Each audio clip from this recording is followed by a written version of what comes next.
there is an explanation for this. It seems that I lit this magical weed up one night, which I'm lighting up now because it's kind of hard to do this shit without proper fucking motivation. So anyway, I was smoking this thing and I was reading out of this book I found at a flea market, and all of a sudden there was this smell of sulfur and weird lights and shit going on, and this fucker shows up. So far, he's been okay. Seriously, I mean, he just hangs around, his eyes light up, and he smiles. I'm thinking he's happy, but what the fuck do I know? But anyway, we're back to, I know it's Halloween in December, probably when you're going to see this.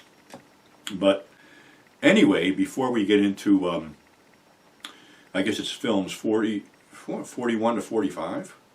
I don't know. We're going to go to 60, like I said. But anyway, back in September, there was a passing that I have to note you of. Dog just showed up. Melvin Van Peebles passed away at age 89. Melvin Van Peebles was the guy who basically created the blaxploitation genre. What happened was he had done a film called The Watermelon Man, and had taken the profits from The Watermelon Man and made a film called Sweet Sweetback's Badass Song in '71. And I think the tagline was, "You bled my papa, you bled my mama, but you won't bleed me." Well, problem was, no distributor would touch the film. It was like, oh, we can't do this. So Melvin found a kindred spirit in distributor Jerry Gross, whose company Cinemation, I believe, was in Chapter 11. So Jerry was one of the guys that basically said to the MPAA, fuck off, we don't care, which came back to haunt him with I Drink Your Blood when they fucked up that whole thing, but I think I had said that before. But anyway, him and Melvin decided that the only way they could get this going was to keep it in your face and stay in your face with the whole thing. And most of the local papers wouldn't take ads for it, so basically it was word of mouth. And the poster said, rated X by an all-white jury. So that, my friends, is the beginning of the blaxploitation genre. And it exploded after that. And Melvin kept on going and had a son named Mario who became an actor and kept on going. And like I said, sadly, Melvin passed away at age 89 in September. So another legend gone. But, you know, he left a great, great legacy, which we can all appreciate.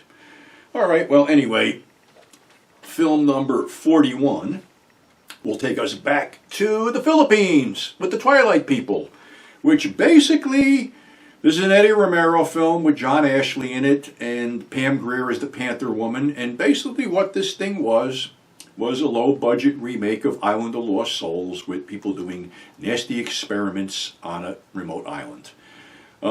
Pretty cool. Another one that was, you know, came out, you know, along with that whole, you know, avalanche of stuff that Eddie Romero and John Ashley were putting out back then. Film number 42, a late-night favorite, a chiller theater favorite that you wouldn't see under the Quatermass experiment. It was called The Creeping Unknown. It was released over here as The Creeping Unknown. And this was one of the first astronauts go up into space and something else comes back. A bunch of astronauts go up and they're exposed to something which basically only leaves one of them that comes back. And he's pretty much out of it. They look at footage of these things and they're wondering where the other astronauts went. Well, they all got absorbed into this one creature that keeps morphing into just weird and grisly stuff. And the thing is, for the American release, there was a bunch of shit cut out. One where he kills a guy in an elevator and basically his face caves in. There are some really creepy scenes in this of the man turning into the monster, staring out of the bushes and things like that. And it winds up, I think it's at Westminster Abbey, and it's a tentacled blob with eyes that's like up on a scaffold, and they basically electrocute it. This, of course, led to other astronaut goes up, what the fuck comes down. Another one was First Man into Space, and I believe The Incredible Melting Man was sort of like, I don't know, a revision, so to speak, of The Creeping Unknown. So anyway, who knows, but they're all good films. Film number 43 is Planet of the Vampires, which basically, this was not supposed to be a vampire film. The original title was called Demon Planet, and it was by Mario Bava from Italy, who gave us Black Sunday. Really creepy, atmospheric, has all the Bava touches of lighting and atmosphere and angles and stuff like that, with American star Barry Sullivan as these astronauts crash land on a planet, and something makes them go crazy and kill each other. Some survive, but the ones that die are possessed by these glowing orbs, which bring them back to life. I believe this was the inspiration for John Carpenter's Ghosts of Mars. It's pretty much flat on point where, you know, another ancient race takes over bodies of people that get fucking killed and shit. So, Planet of Vampires, really cool film. Next up is that all-time clunker, The Navy versus the Night Monsters. Great title, very strange cast with Mamie Van Doren, Bill Gray, oh my God, Bobby, who is this? Oh my God, Bobby Van. On this stupid DVD it says Bobby Van, which of course this is Cheesy Flicks, which bootleg shit, but I don't think this is out with anybody else. Pretty much it's this weird ass story about this plane coming back from Antarctica with specimens of plant life and some penguins and some other shit, when all of a sudden something goes very bad in the plane, and the plane is flown in by this pilot who was almost comatose. They take these plant things out and plant them by a hot springs because they were found in Antarctica by a hot springs. Go figure that the fuck out. But anyway, these plants walk at night, secrete acid, and eat people.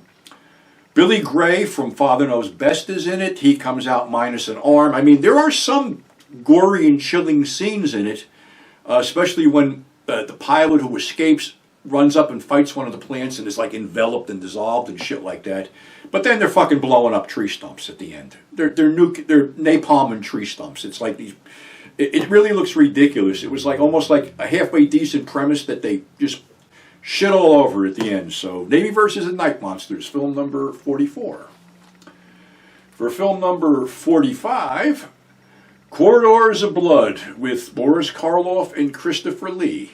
Well, of course, it sounds good with a great title like that, and Boris and Chris were two horror icons, so how can you go wrong? Well, you can, because this plays out like almost like a documentary, because Boris plays Dr. Bolton, who is trying to find an anesthesia that works. And in doing so, he becomes addicted to certain shit that he's messing around with. So enter Black Ben and Resurrection Joe. Francis the Wolf was Black Ben, and Resurrection Joe was Christopher Lee, who sort of used the good doctor when he's all fucked up to sign death certificates of people they killed so they can sell the bodies to other unscrupulous doctors. Well, like I said, it's more of a documentary than anything else, and the only thing that really horrific that happens is like Christopher Lee gets a face full of acid toward the end, and they discover the anesthesia that actually works, so it's pretty cool. But be honest with you, this film is almost as fun as watching paint dry. I mean, you know, when Boris is on camera, it livens up, and Lee, it livens up. But like I said, Corridors of Blood is pretty bloodless. So those were we're up to film number 45, and we'll hit up to number 50 on our next installment. So until then, stay safe.